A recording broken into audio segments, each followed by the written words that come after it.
মানব ইতিহাসের গভীরে লুকিয়ে থাকা গল্পগুলো চিরকাল ধরে আমাদের ভাবিয়ে তুলেছে আমরা কারা, আমাদের পূর্বপুরুষ কারা ছিলেন। আপনি কি কখনো ভেবে দেখেছেন এই পৃথিবীতে আমার আপনার অস্তিত্বের পেছনে কত শত কোটি বছরের ইতিহাস লুকিয়ে আছে? আপনি যখন আয়নার সামনে দাঁড়িয়ে নিজের মুখের দিকে তাকান, তখন কি কখনো ভেবেছেন আজকের এই মানুষ হিসেবে আপনার অস্তিত্বের পেছনে কতগুলো রহস্যময় অধ্যায় লুকিয়ে আছে? আমরাই কি একমাত্র মানুষ, নাকি আমাদের মতোই অন্য কোনো প্রজাতি কোনো এক সময়ে এই পৃথিবীতে বিচরণ করেছিল?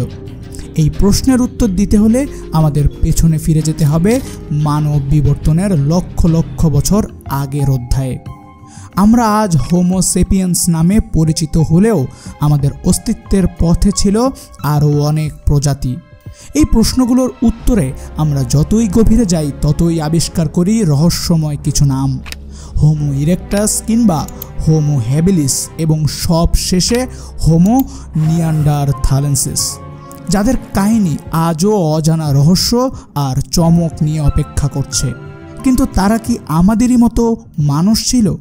তাদের গল্প কি আমাদের সঙ্গে যুক্ত, নাকি একেবারেই ভিন্ন?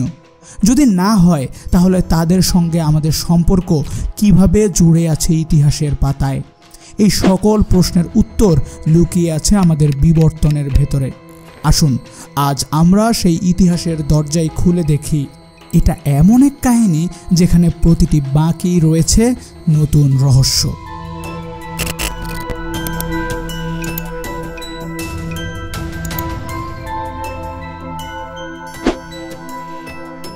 চল্লিশ লক্ষ বছর আগে আফ্রিকার কোনো এক বনভূমিতে একটি গাছ থেকে মাটিতে প্রথমবারের মতো মাটিতে পা রাখে বানরের মতোই দেখতে অদ্ভুত এক প্রাণী। এটি ছিল অস্ট্রালোপিথেকাস, মানুষের বিবর্তনের প্রথম ধাপ। ধীরে ধীরে সে দাঁড়িয়ে হাঁটার ক্ষমতা অর্জন করে নিয়েছিল। কে জানত এই ছোট পদক্ষেপটি একদিন মানুষকে পৃথিবীর শীর্ষস্থানীয় প্রজাতিতে পরিণত করবে? অস্ট্রালোপিথেকাস হলো হোমিনিনদের একটি প্রাচীন প্রজাতি, যা প্রায় 4 থেকে 2 মিলিয়ন বছর আগে আফ্রিকার পূর্ব ও দক্ষিণাঞ্চলে বাস করত। এদের নামের অর্থ দক্ষিণের বানর। তাদের মস্তিষ্কের আকার ছিল আধুনিক মানুষের তুলনায় অনেক ছোট, যা প্রায় 300 থেকে 500 সিসি, কিছুটা আধুনিক শিম্পাঞ্জির মতোই। দেহের গড়নও ছিল ছোট এবং পাতলা। এক একজনের উচ্চতা হতো গড়ে 3.9 থেকে 4.7 ফুট এবং ওজন হতো 30 থেকে 50 কেজি। এরা ফল, শাকসবজি এবং ছোট প্রাণী খেয়ে জীবন ধারণ করত।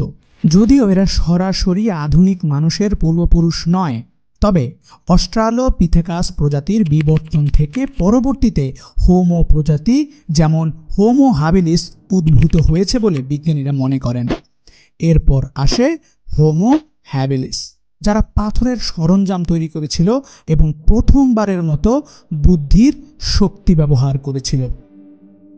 হোমো হ্যাবিলিস প্রায় 2.4 থেকে 1.4 মিলিয়ন বছর আগে আফ্রিকায় বাস করত এবং এটি প্রথম প্রজাতি হিসেবে হোমো গণে অন্তর্ভুক্ত হয়।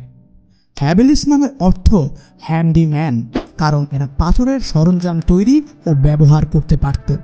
এদের মস্তিষ্কের আয়তন ছিল প্রায় 510 থেকে 600 ঘন সেন্টিমিটার, যা তাদের পূর্ববর্তী অস্ট্রালোপিথেকাসদের তুলনায় অনেক বড়।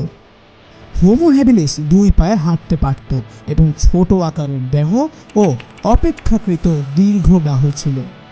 এরা মূলত শিকার এবং সংগ্রহের মাধ্যমে খাদ্য সংগ্রহ করত, যা তাদের বেঁচে থাকার কৌশলে উন্নতি ঘটিয়েছিল।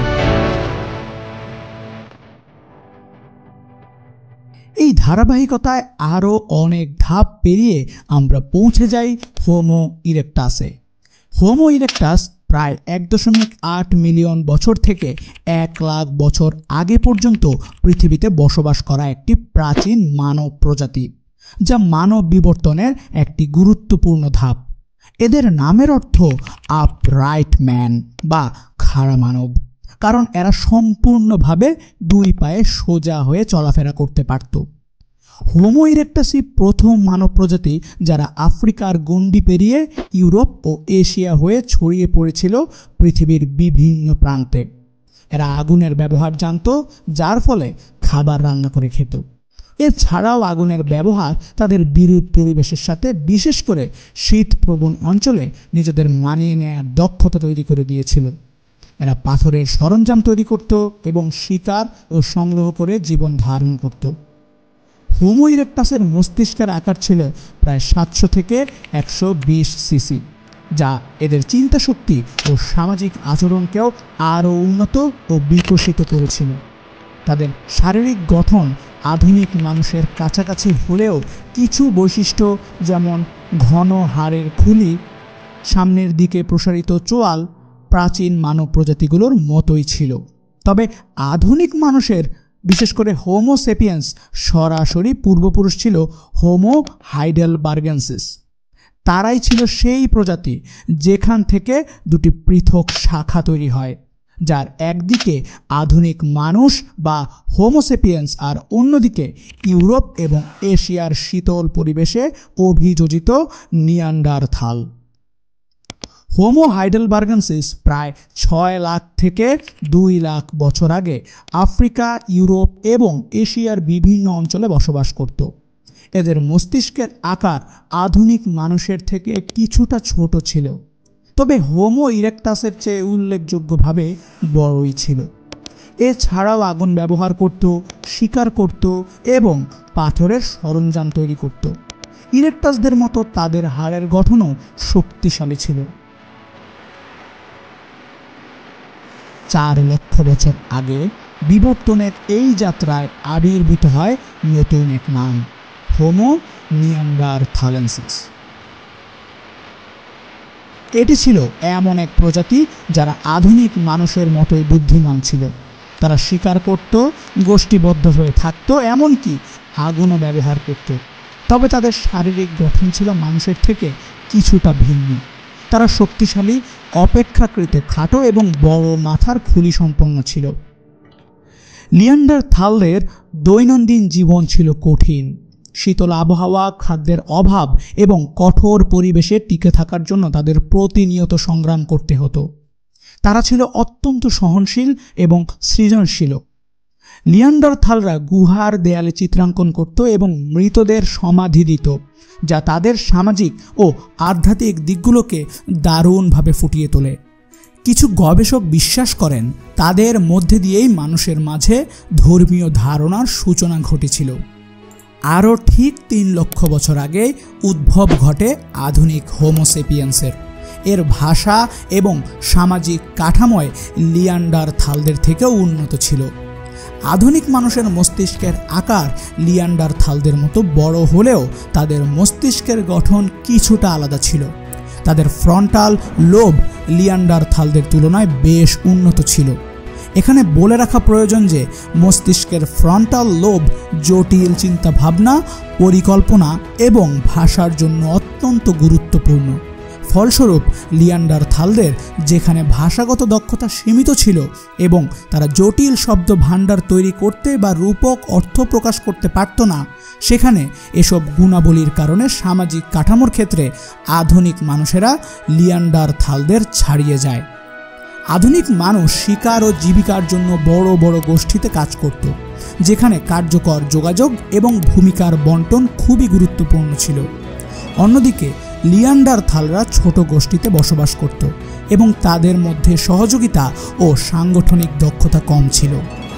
আধুনিক মানুষের সাংস্কৃতিক উদ্ভাবন, যেমন শিল্পকলা, প্রতীক ব্যবহার এবং ধর্মীয় আচার তাদের সামাজিক বন্ধনকে আরও শক্তিশালী করেছিল। পক্ষান্তরে নিয়ান্ডারথালদের মধ্যে যদিও বা এ ধরনের চর্চা ছিল, তবে তা ছিল খুবই সীমিত। এই যে এতক্ষণ ধরে এতগুলো সময়ের এতগুলো মানব পূর্বপুরুষদের গল্প আমরা জানলাম, অস্ট্রালোপিথেকাস থেকে শুরু করে নিয়ান্ডারথাল, তারা কি সবাই মানুষ? উত্তর হলো হ্যাঁ, এরাও মানুষ। এরা সবাই ভিন্ন ভিন্ন প্রজাতির মানুষ। লক্ষ লক্ষ বছরের বিবর্তনের ধারাবাহিকতায় এরাও একসময় বিচরণ করত পৃথিবী নামক এই গ্রহে। জীবজগতের অন্য প্রজাতিদের মতো মানুষও অনেকগুলো গণ বা জাতি হিসেবে গঠিত একটি পরিবারের অংশ। আশ্চর্যজনকভাবে এই নিতান্ত সাধারণ ব্যাপারটিকে অদ্ভুত কারণে মানুষ বারবার গোপন করতে চেয়েছে। হোমো সেপিয়েন্স নামের এই প্রাণীটি বরাবরই নিজেদের বাকি প্রাণীজগৎ থেকে সম্পূর্ণ আলাদা করে দেখতে চায় এবং দেখে এসেছে।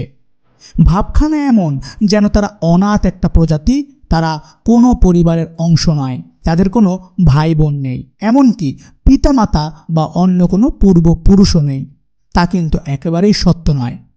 পছন্দ করুন আর নাই করুন, আমরা গ্রেট অ্যাপ নামের বিশাল জনবহুল এক পরিবারের অংশ।